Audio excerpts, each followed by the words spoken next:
Assalamualaikum warahmatullahi wabarakatuh.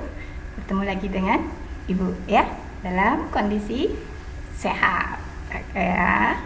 Tetap semangat ya sayang ya. Tetap sehat dan Allahu Akbar. Oke. Baiklah anak-anak.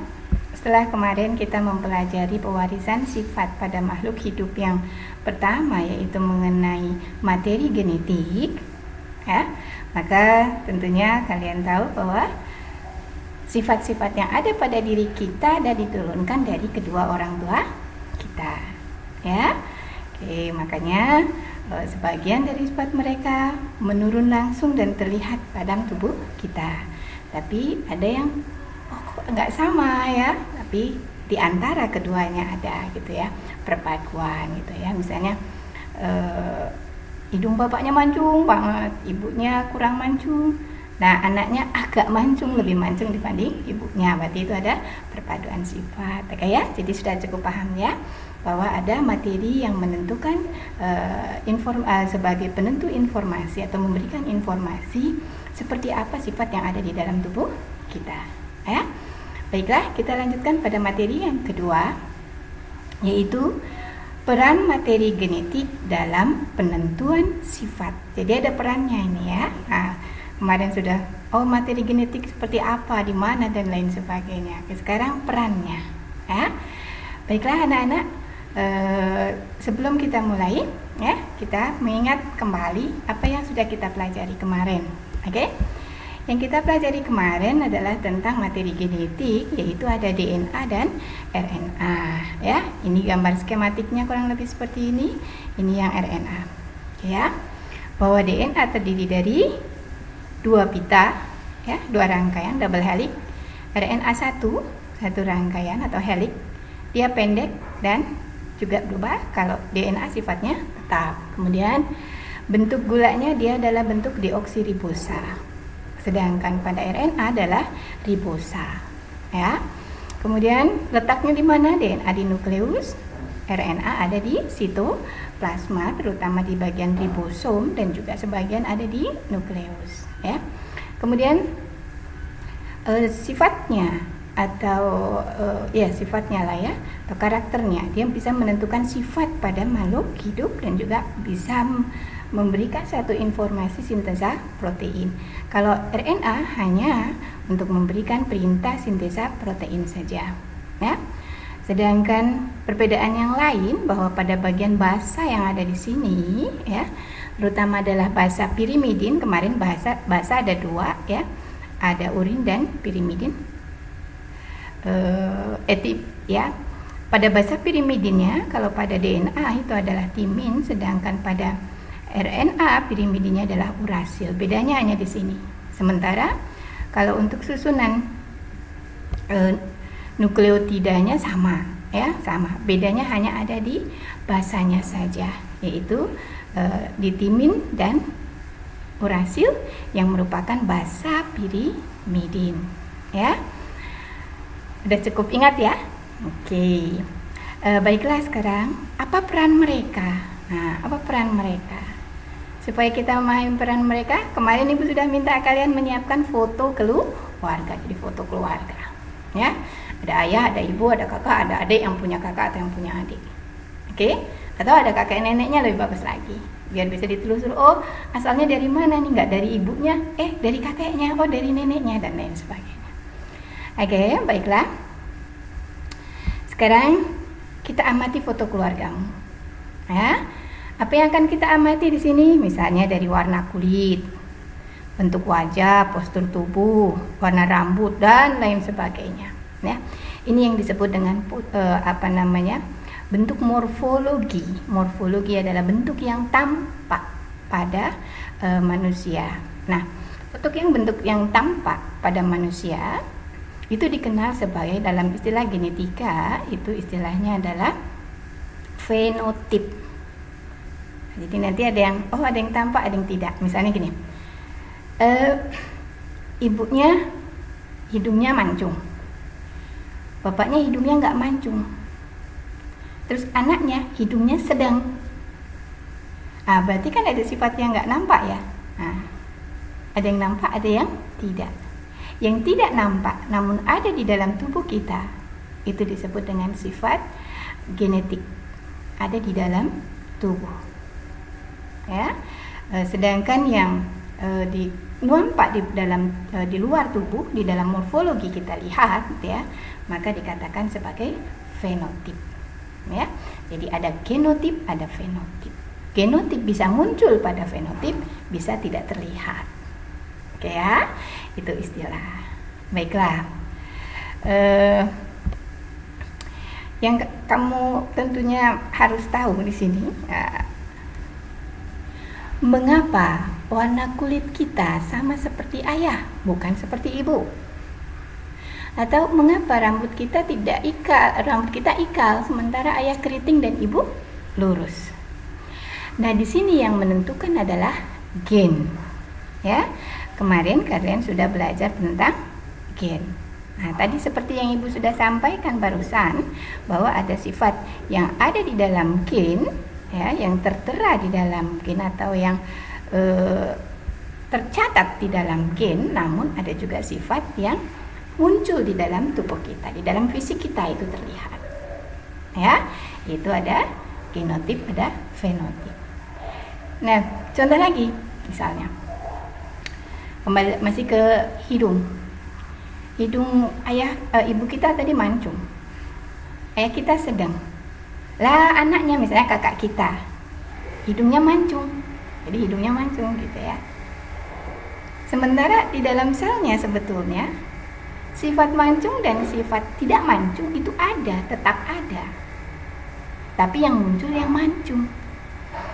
Nah, disinilah kita akan tahu lagi bahwa gen ada yang bersifat resesif dan ada yang bersifat dominan. Yang muncul itu dominan. Karena dia dominan, dia akan menutupi yang resesif. Jadi misalnya yang resesif, yang hidung kurang mancung, yang mancung nih, yang ini gennya.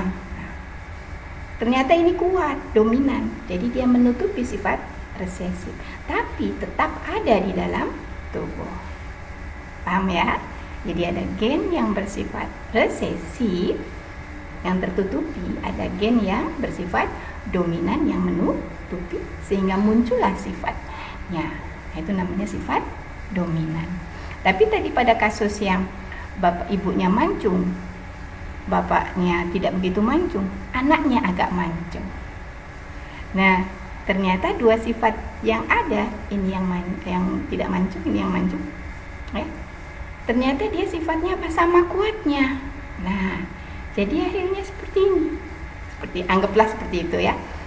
Nah, keduanya ini saling mempengaruhi, maka muncullah sifat yang baru, ya. Muncullah sifat yang baru. Jadi munculnya sifat baru, adanya gen yang dominan dan resesif, namun keduanya pada saat bertemu dia sama kuatnya, sehingga muncullah sifat baru. Bisa dipahami ya? Jadi sifat gen itu ada 3. 1 dominan, 2 resesif, yang ketiga sama kuatnya yang dikenal dengan nama intermediate. Bisa dipahami ya? Oke. Maka akan muncullah yang seperti ini, ya. Kenapa kita seperti ayah bukan seperti ibu? Berarti gen ayah lebih kuat dibandingkan ibu. Mengapa rambut kita ikal? Ayahnya keriting, ibunya lurus, misalnya begitu. Berarti di sini ada peran dari gen yang intermediate, saling memperkuat atau saling mempengaruhi, sehinggalah muncullah sifat baru. Bisa dipahami ya? Baiklah, untuk materi hari ini yang akan kita bahas adalah tentang kromosom, yaitu kromosom yang mempengaruhi tubuh dan kromosom yang mempengaruhi jenis kelamin. Nah, nanti di sini kromosom tubuh itu apa, kromosom kelamin itu apa? Oke, kita bahas selanjutnya. Sebelumnya, kalian buka dulu foto keluargamu. Apa yang akan kita amati? Ini yang akan kita amati, ya. Karakteristik tubuh Nah, karakteristik tubuh di sini ada warna kulit, bentuk wajah, ukuran mata, postur tubuh. Nah, postur tubuh misalnya tinggi, gemuk, pendek, lurus. Warna kulit kuning langsat, putih, sawo matang, hitam. Nah, kalau kita adalah masuknya sawo matang. Kalau kuning langsat biasanya nih orang-orang Chinese ya, Taiwan, kemudian Korea gitu ya. Kalau kulit putih ini biasanya adalah orang Eropa ya. Sawo matang ya kita lah yang di daerah Khatulistiwa. Kemudian hitam ini biasanya adalah orang-orang daerah Afrika, itu orang-orang yang daerah panas ya. Oke. Kemudian warna dan lain sebagainya. Di sini ada jenis ibu jari lurus apa bengkok ya, bintik pada muka ada atau tidak dan lain sebagainya. Ini adalah karakteristik tubuh. Hidung tadi ya, mancung, pesek atau tidak mancung. Bentuk rambut ada yang lurus, ada bergelombang atau ikal, ada yang keriting.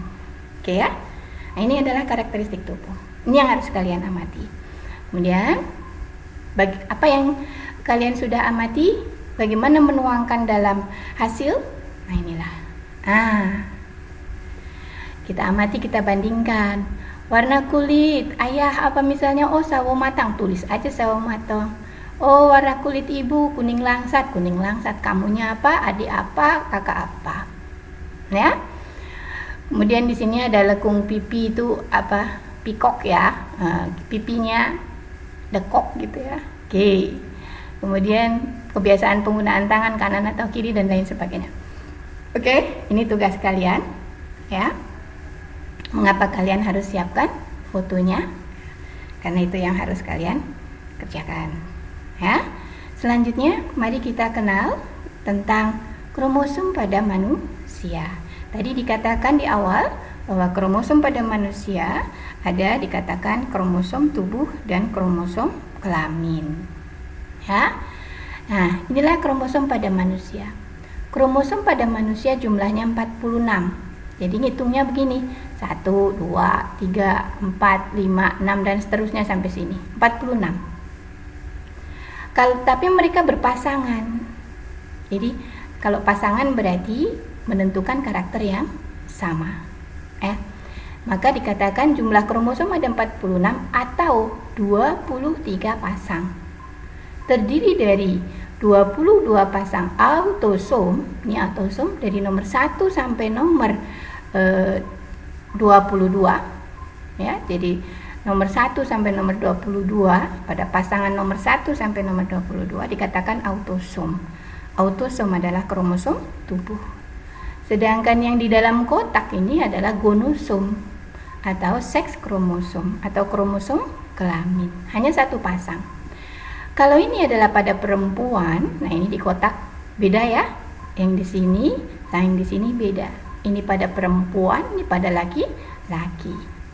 Yang pada perempuan sama. Di sini ada namanya XX. Yang di sini ada namanya XY. Satu besar, satu pendek gitu ya. Oke. Kalau seperti ini berarti menentukan karakter kelamin dari muncullah laki-laki. Kalau yang double XX ini muncullah perempuan, maka dikatakan dia adalah kromosom seks atau kromosom kelamin. Jumlahnya satu pasang dikenal dengan nama gonosom. Sampai sini paham ya? Jadi kromosom pada manusia ada dua. Satu kromosom yang menentukan dari ujung rambut sampai ujung kaki, namun hanya sifat yang ada ya, kromosom tubuh yang menentukan 22 pasang kromosom.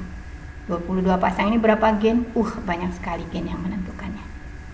Yang menentukan kita perempuan ke ibu perempuan. Kalau kalian yang laki-laki ke suami ibu laki-laki, bapak kita laki-laki, maka yang menentukan laki-laki dan perempuan dikatakan sebagai kromosom seks atau gonosom. Kromosom penentu jenis kelamin. Kromosom jenis kelamin, gonosom. Jadi ada dua ya. Oke. Autosom, gonosom. Autosom menentukan seluruh tubuh ya, sedangkan seks kromosom atau gonosom menentukan kita perempuan atau laki-laki. Bisa dipahami ya? Oke. Kita lanjut sekarang.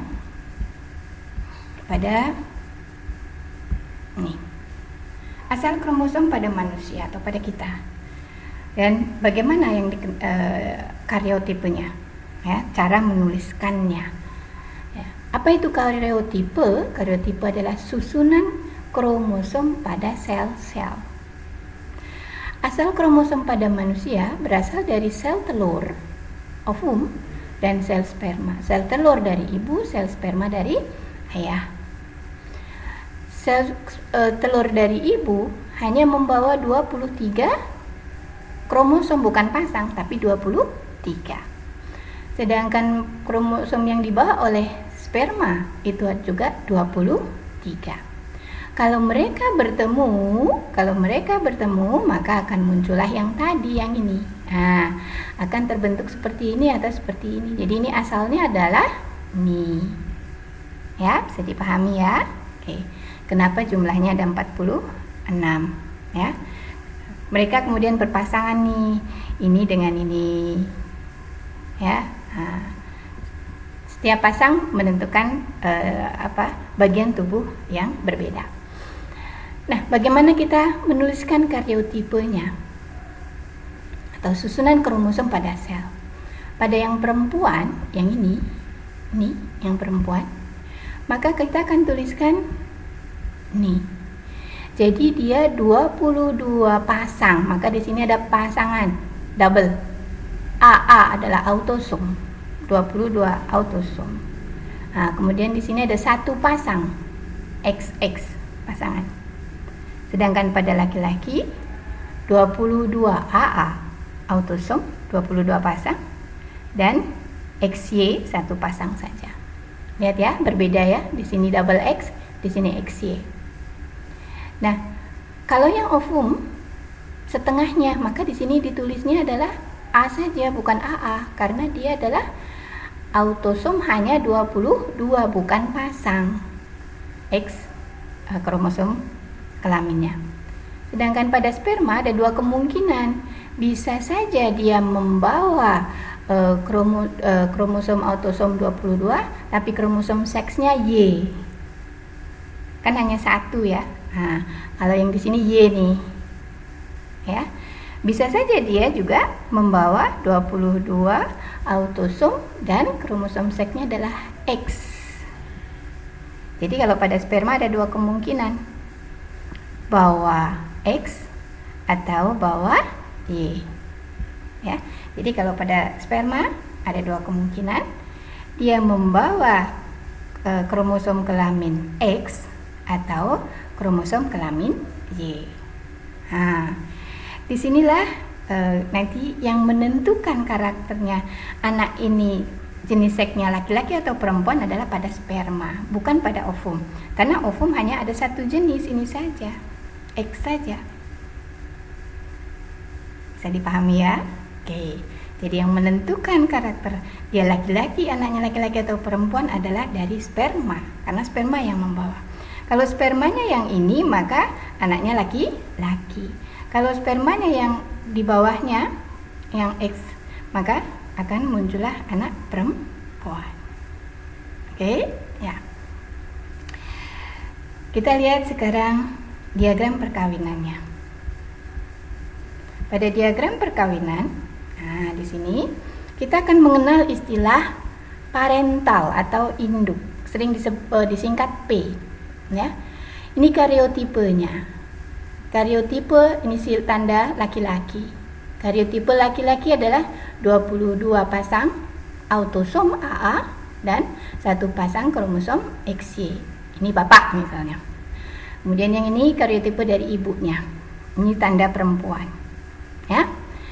Nah, pada peristiwa gametogenesis, maka terbentuklah gamet. Gamet yang terbentuk hanya memiliki setengah sifatnya, jadi hanya setengah saja. Ya. Jadi kalau misalnya ini dari ayah, nah, ada dua macam sperma. 22A kromosomnya X, yang satunya adalah 22A autosom, kromosom seksnya adalah Y. Ada dua macam nih. Kalau yang perempuan hanya ada ini saja, satu macam saja. Begitu terjadi fertilisasi, Maka bila yang bertemu adalah sperma ini dengan ini, maka muncullah anak perempuan. Namun bila sperma yang membuahi sel telur adalah sperma yang memiliki kromosom kelamin Y, maka akan muncullah anak laki-laki. Jadi kita manusia ataupun hewan, gendernya, jenis kelaminnya hanya 2, perempuan dan laki-laki. Perempuan dan laki-laki. Kenapa? Karena di sini ada tadi spermanya ada 2 jenis, tergantung mana yang membuahi. Apakah yang ini membuahi sel telur atau apakah yang ini membuahi sel telur juga.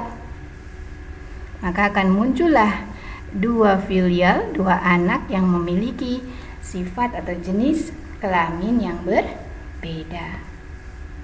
Bisa dipahami ya? Oke. Nah, ini baru dari jenis kelamin. Bisa dibayangkan kalau di dalam kromosom, misalnya di sini, ini menentukan apa nih gitu. Nah, kita kebagiannya nanti begitu ini dapat ini ketemu sama ini misalnya ya. Atau ini ketemunya sama ini. Kan makanya sifatnya berbeda. Misalnya ini menentukan kepandaian lah misalnya ya. Maka ini ketemu sama ini jadi pandai. Ini nama ini ketemuin sama ini jadi kurang pandai dan lain sebagainya. Bisa dipahami ya. Jadi kenapa sangat bervariasi. Oke. Oleh karena itu satu hal yang harus kalian ingat adalah kita harus bersyukur pada Allah. Allah menciptakan individu yang berbeda-beda. Sidik jari aja setiap orang berbeda-beda walaupun dia anak kembar. Apa yang menentukan urutan gen yang ada di setiap kromosom ini yang bertemu itu yang mana nanti? Terus belum lagi tadi sifatnya ada yang dominan, resesif, ada yang intermediate. Subhanallah. Oleh karena itu, begitu pentingnya kromosom di dalam tubuh kita. Maka kita harus menjaga supaya sel telur yang dihasilkan dan sperma yang dihasilkan itu tetap baik. Maka kita harus menjaga organ reproduksi. Kenapa Allah juga memerintahkan kita menutup rapat organ reproduksi kita? Tujuannya apa? Menjaga mereka ini nanti yang dihasilkan adalah yang sempurna, yang terbaik. Bukan yang karena kena penyakit, dipengaruhi penyakit. Bukan yang karena dipengaruhi oleh radiasi dan lain sebagainya. Bisa dipahami ya sayang ya? Oke. Baiklah, untuk pertemuan hari ini kita cukupkan sampai di sini saja ya. Tugas yang tadi, tugas yang pertama, yang ini bisa kalian kumpulkan minggu depan paling lambat. Sedangkan yang tugas ini dikumpulkan paling lambat adalah 2 hari. Oke? Nah, ini tugas yang terakhir sebelum ditutup ya. Inilah tugasnya. Mudah kan? Hanya 4. Berdasarkan sifatnya sebutkan jenis-jenis kromosom. Berdasarkan jumlahnya kromosom berapa jumlah kromosom pada sperma dan ovum? Maaf ya, berapa jumlah kromosom pada sperma dan ovum? Kemudian yang ketiga, apa perbedaan kromosom pada perempuan dengan laki-laki? Kemudian yang keempat, mengapa penentuan jenis kelamin dipengaruhi oleh sperma yang membuahi? Oke. Paham ya? Baiklah anak-anak, materi kali ini Ibu cukupkan. Sampai bertemu minggu depan pada pertemuan berikutnya. Silakan kalian mengerjakan tugas dengan baik ya, dengan teliti. Assalamualaikum warahmatullahi wabarakatuh. Tetap sehat, tetap semangat. Allahu Akbar. Allah selalu mengawasi kita. Oke, kita ketemu lagi pada materi hukum pewarisan sifat. Terima kasih.